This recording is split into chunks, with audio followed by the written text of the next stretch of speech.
Okay, so here we are, Herodotus Book 7, Chapter 5, the beginning of our text.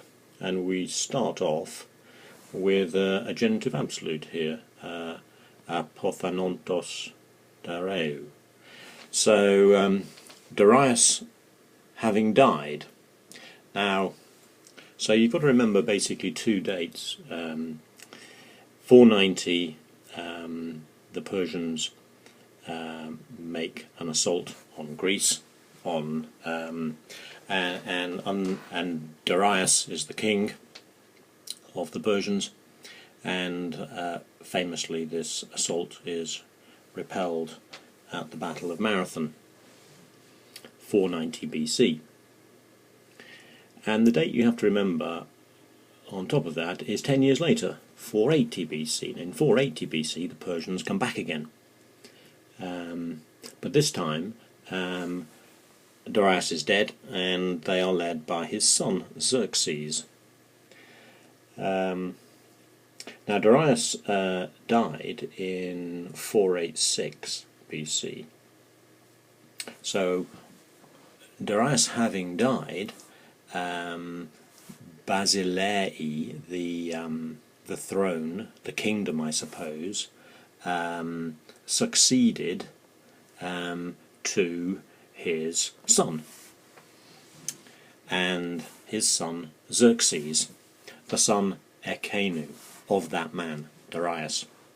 Now, the accession of Xerxes to the Persian throne wasn't quite as simple as this sentence makes it sound. Xerxes was not Darius's eldest son,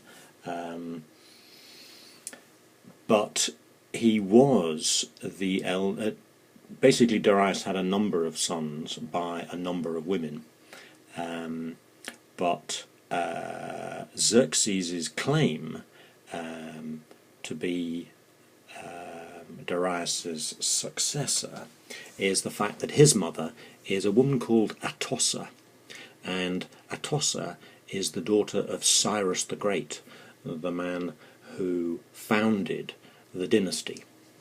And Xerxes, therefore, is Cyrus's grandson, and it is the fact that he is son of Darius and grandson of Cyrus the Great which makes his claim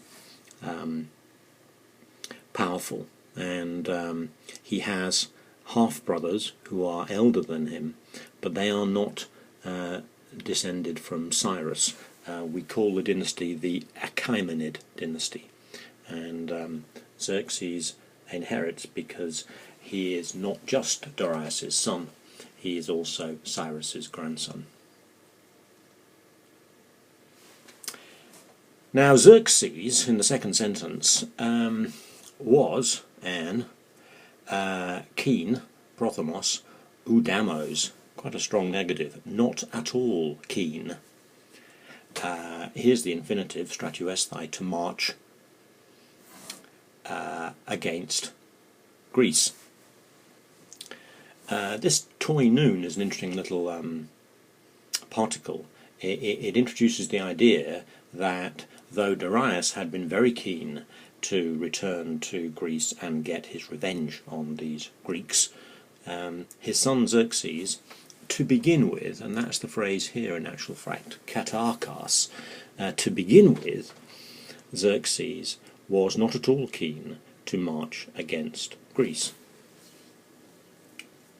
Notice we've got epimen ten halada, and then we have in the next clause epide aigupton.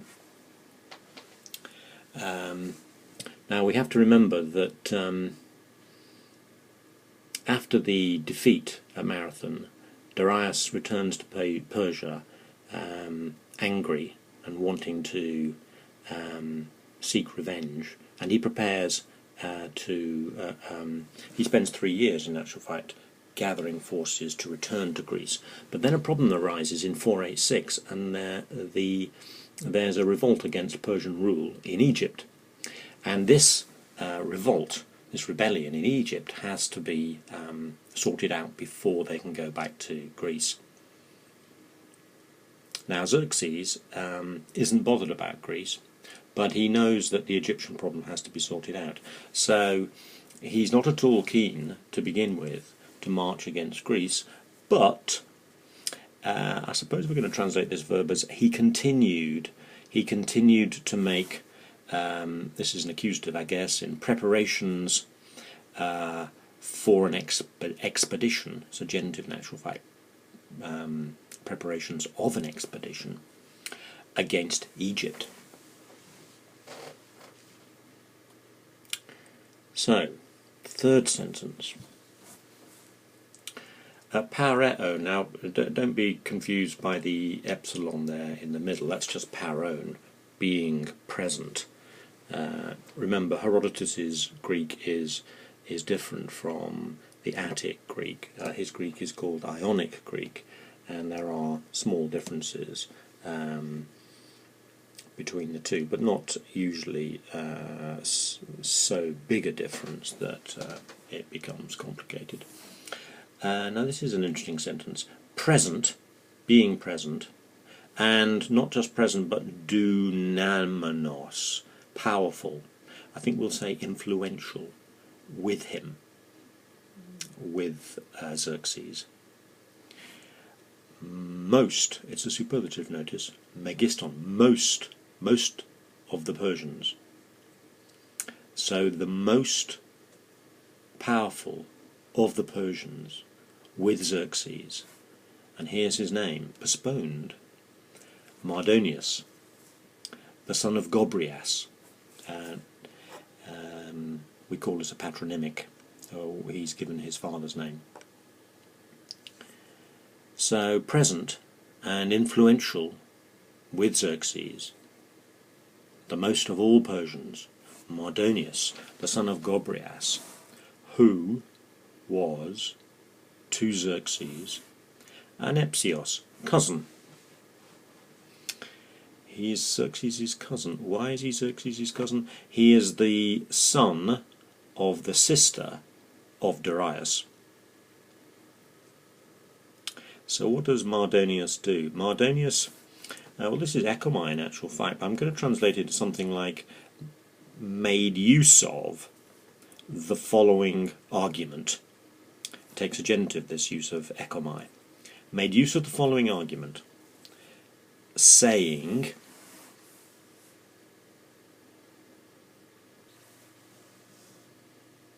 so what does Mardonius say to Xerxes? Interesting, the first word, despota. Now, this is the word which a Greek slave would use to his master, and that's the way we translate it, master. Now, remember, Gobryas is a senior noble Persian, but he's addressing his king, Xerxes, and this word here, to a Greek audience reading Herodotus or hearing Herodotus, this first word shows the nature of Persian monarchy. It's a king, and everybody else is his subject, is his slave. Even senior Persian nobles, even his cousin Mardonius. So Mardonius says, "Master, uk oikos esti." It is not right. It is not fitting. Notice the negative here at the beginning. Uk, after the vocative despota, the first word is the negative. It is not fitting that the Athenians, we've got an accusative infinitive here in actual fact, that the Athenians, here's the infinitive, udunai. Now you should know the dikars didomi is I pay the penalty. I think it's GCSE vocab. It is not fitting that the Athenians should not pay the penalty, ton epoiesan, for what they have done. Now then, if we go back to the first line here, we've got a few phrases. It is not fitting that the Athenians, ergasamanus, this is the aorist participle, agreeing with the Athenians, having done the Persians, the S has been separated from the end of its pesas, having done the Persians, pola kaka, many bad things, many bad turns. And notice the dare, it's not just many, it's many indeed. The particle dare here emphasises the word in front of it, pola.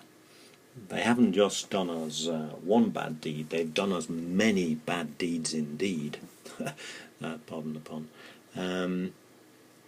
It is not right, master, that the Athenians, having done many bad turns to the Persians, having done the Persians many bad turns indeed, should not pay the penalty for what they have done. Notice, in actual fact, there are two negatives with this infinitive dunai. There's mer and there's u. Now that just makes it a strong negative. Should not pay the penalty. Now in the second sentence we have an interesting, very idiomatic expression. This verb is praso. Ionic Greek has an eta and says preso instead of the alpha, but it's praso, which is a verb you know, to do.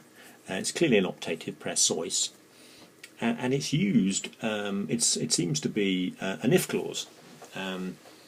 You know, in English when we say something like, if you'd care to sit down, and that is a polite command. You could say, do sit down, but we say, if you'd care to sit down, and we make it an if clause. It's a polite way of making a command, and that's what Mardonius here, who has to be quite careful when he's addressing the king, he uses a polite command, that he says, if tomen nun, now, for the time being, if for the time being you do these things which you have in hand. Notice this tar, this is an odd part of Ionic Greek. That is not the definite article tar. In actual fact, it's the relative pronoun, which in Attic Greek would just be ha. So that is an oddity there. Attic and Ionic are different there. This is the neuter plural relative pronoun. But if for the time being, if now you do those things which you have in hand, now that's not the way we're going to translate it. We're going to say something, but I suppose, please do these things which you now have in hand, by which of course he means the Egyptian rebellion. You know, he's saying, you know, we can't drop Egypt and forget about that. Yes, let's sort that out. But, this is the next sentence, aorist participle, having tamed Egypt. Okay, and Mardonius here is arguing that Xerxes must focus his mind and his energies on returning to Greece, as his father Darius had wanted. But having tamed Egypt, now then Egypt has an interesting participle describing it. Egypt is feminine, and ex hybrisasan is feminine, an aorist participle. You'll see the word hubris inside that verb, ex hybridsto.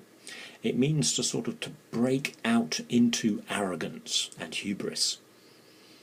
And the arrogance, the hubris of the Egyptians has been displayed by their rebelling against Persian rule.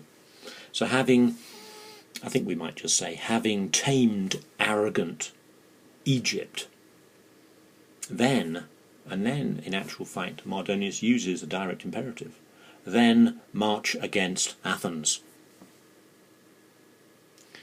And then we have a purpose clause. Hina makes it clear.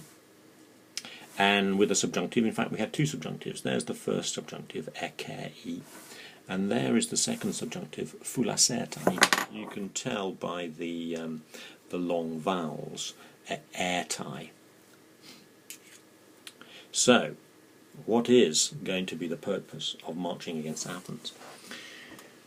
Well, it says literally, so that a reputation here, logos, so that a reputation, agathos, a good reputation, may have you. Se is accusative. I think we have to take it the other way round and say that you may have a good reputation, pros anthropon, with men. Notice how agathos, the adjective, is postponed. Adjectives would normally stand fairly close to the noun they describe. It's postponed here. And being postponed, it's emphasised, so that you may have a good reputation with men.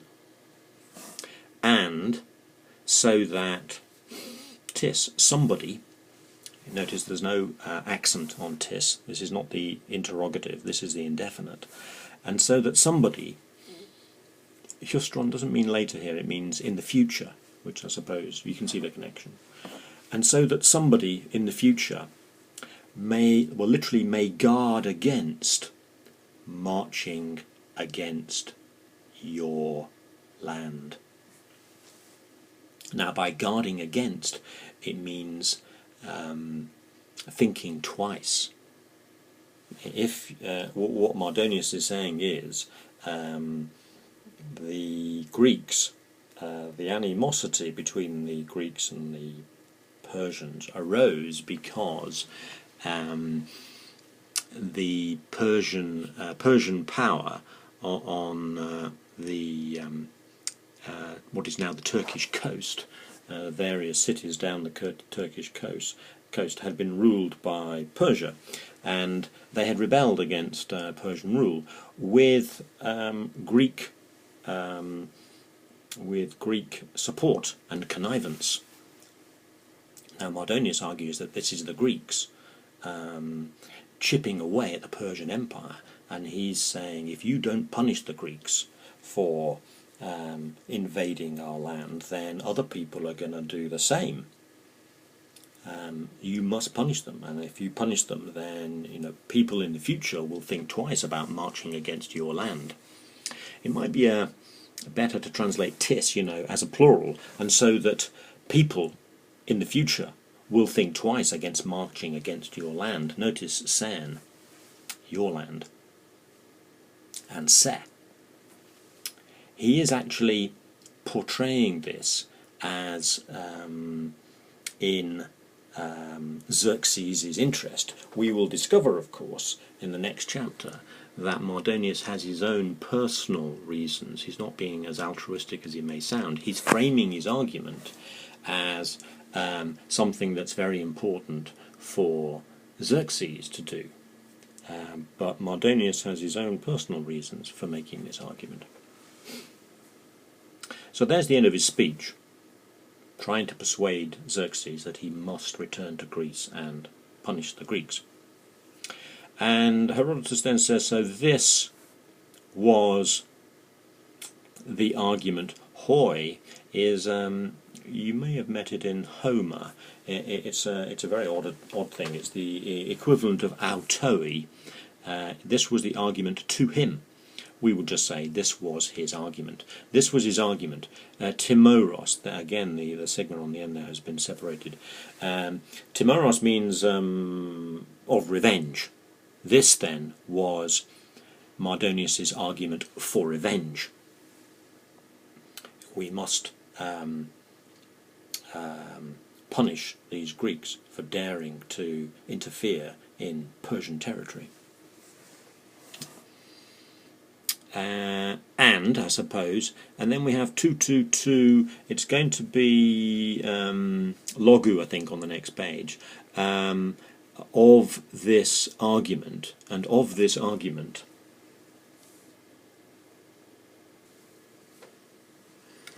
So Mardonius then, of this argument, made. Although the form of the verb in actual fact is frequentative. He continued to make. It's an imperfect tense, and it's a frequentative verb. This shows Mardonius working on Xerxes over a period of time. This isn't just one occasion. He's obviously working on Xerxes. So he made this addition we would have to say to, but it's a genitive in Greek. He made this addition to his argument. And what is the addition? That Europe was a very beautiful land. Notice again it's kora, isn't it, in Attic Greek, kore in Ionic Greek. Notice this peri here on the front of the adjective makes it a superlative. So besides the argument for revenge, he adds an addition, that Europe was a very beautiful land and produced. Notice that the present tense is used in Greek because that's the tense that Mardonius would have used in the direct statement. But when we make it, when it's indirect statement, Greek retains the present tense, but we make it into an imperfect tense. And produced trees, neuter plural, of all types, fruit-bearing. I suppose in particular they're thinking of the olive. In fact, Xerxes has an interest in trees, oddly enough, and perhaps here Mardonius is using an argument that he knows will be particularly attractive to Xerxes. So, that Europe was a very beautiful land and produced trees, fruit-bearing trees, of all sorts, and was, we've got to supply was again, and was the pinnacle, we know the word akros, feminine here, and was the pinnacle as regards excellence. This is the so-called accusative of respect, and was the pinnacle as regards excellence. Greece is a very, very attractive land, and the acquisition of Greece by the Persians would be, it's almost as if, sort of like in a modern context, you might be saying, it's got lots of oil, that's what we need these days. And the last clause then, and was, we have to supply the verb to be again, and was worthy, axios, to be possessed, there's the infinitive, by the king of Persia. Dative in actual fact. Basilus, by convention, Basilus without the article, notice there's no article with Basile there, is the king of Persia. And worthy to be possessed by the king of Persia, alone of mortal men. So in actual fact we have there a little bit of flattery, quite simple flattery from Mardonius, don't we?